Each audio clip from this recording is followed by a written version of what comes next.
We're now entering day 25 of the government shutdown. House Speaker Mike Johnson speaking this week. Take a listen.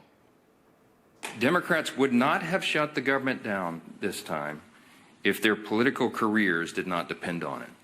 And that is not some Republican talking point. That is the objective truth. If it wasn't already abundantly clear, the number 2 Democrat in the House yesterday openly admitted to that fact. Catherine Clark is the House Democrat whip. She works right under Hakeem Jeffries as the number 1 Democrat, and she was in an interview and she said to one of your colleagues sitting here on the front row, quote, "Of course there will be families that are going to suffer, but this is one of the few leverage times we have," unquote.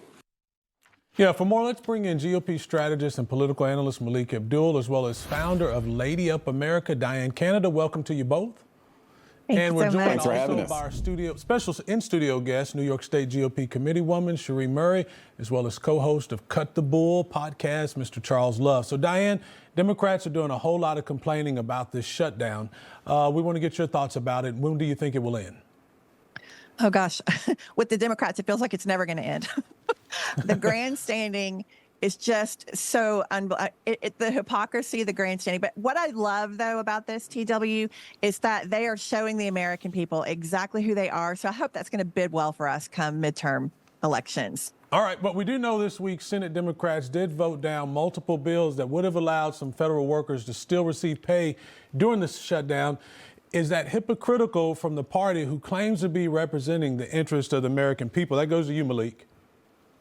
I think it's hypocritical for both. When it comes to the shutdown, I am an equal opportunity person, a critic here. I don't think that the government should ever shut down, whether it's a Republican House, a Republican Congress, or a Democrat Congress. It should never, ever happen. And the fact is that we get to this point over and over again where we get almost up to the line, and then at this point we have a shutdown. American people pay their bills Malik, on time. the Democrats voted for this bill just last year. And they're not voting this time. Is there a double standard there? Yes, and it also is a double standard for Republicans. And if we're honest, we need to be able to hold Republicans accountable for this as well. At the end of the day, it is the Democrats. You're right. There was a clean bill that was submitted, passed by the House. Democrats said that they didn't want to vote that. And in that clean bill, it didn't have any of the usual riders, the major riders that the other side is opposed to. But when I say I hold both parties accountable, we need to hold both parties accountable, and we shouldn't have a hierarchy of who gets paid, because at the end of the day,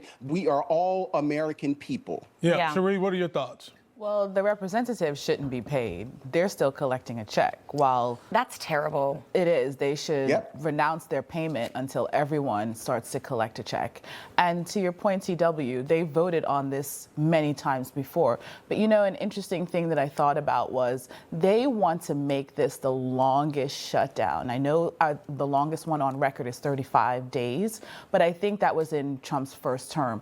They want to make this a long haul. So this is going to be the longest in his second term. That's my interpretation of what the Democrats are doing here. And they've said it publicly. This is leverage for them. They're hurting the American people to stick it to the Trump administration. And that's just terrible. Wrong. Yeah.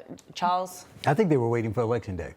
You know, it's so close. Let's just wait till after election, see if it can influence some people, and then maybe we'll open the government. I mean, I get Malik's point, but at the same time, it's like a lot of things you heard was the Republicans control all chambers, therefore, but they do need a certain number of votes, right? It's not like it's veto proof. Like they don't need a vote. If it were only Republicans votes that they needed, then that would be the case. But the Democrats have to yield something. Yeah. The fact that people are just going a month now without pay is just absolutely horrifying. And you have to remember to thank those people, those federal workers, when you see them, and because you know they're going to work today and not getting anything for it.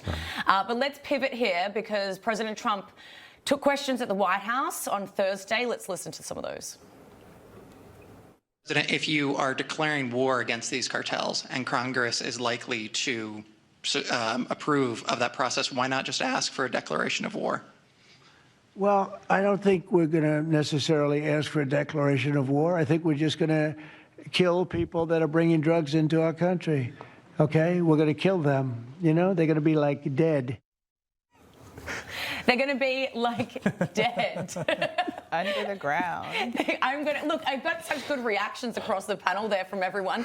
So let's start with Diane.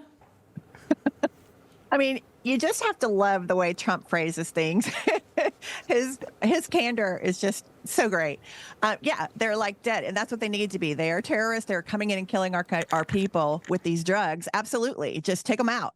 I mean, I feel like with Republicans, when we're in office, one of the things that I see over and over again is we're not near as tough as we need to be. We get in and everybody wants to kumbaya and get along. I love that Trump is in and he's going, okay, this is our shot. This is our chance.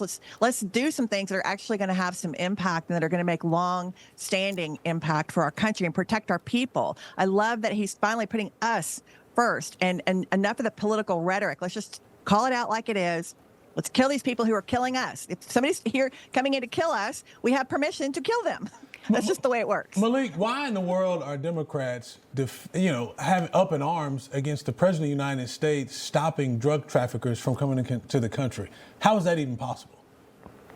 How is it possible? Are you kidding me? The same people who cheered Donald Trump being criminalized, this idea that Donald Trump was somehow convicted of 34 felonies. And in those felonies, it was at the advice of his actual attorney, and he wasn't accused of any type of FEC violation. Are you asking how do those Democrats criticize Donald Trump in this case? Are you comparing the President of the United States being convicted to criminals bringing drugs into the country? Let's get you in here, Charles. What do you think? Well, first, you don't have to love the way he responds all the time. I don't think he needs to say everything in his head. I mean, somebody needs to say that. He does not need to say. I don't think he does say There's more? You say more. I think there's more. But this is why he makes politics fun and interesting.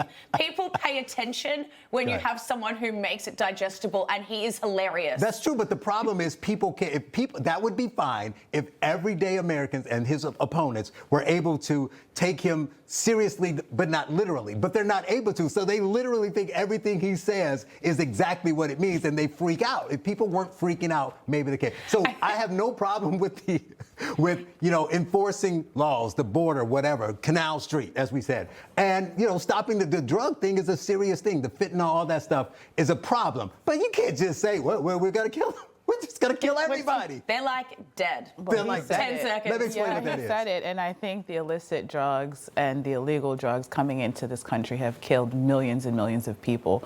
But I do think that he should yield his thoughts somewhat, because the Democrats can hold that against him, especially using it as fodder for him being out of control and doing whatever he wants as president of the United States. Well, I think there's a consensus. We're against illegal drugs, but we're for illegal Gucci. I get it. I hear the consensus around this table. All right, guys, thanks so much. We appreciate it. Malik Abdul, Diane Canada, we appreciate you both, and we'll see you both later, Charles. Thank you so much for joining us, guys.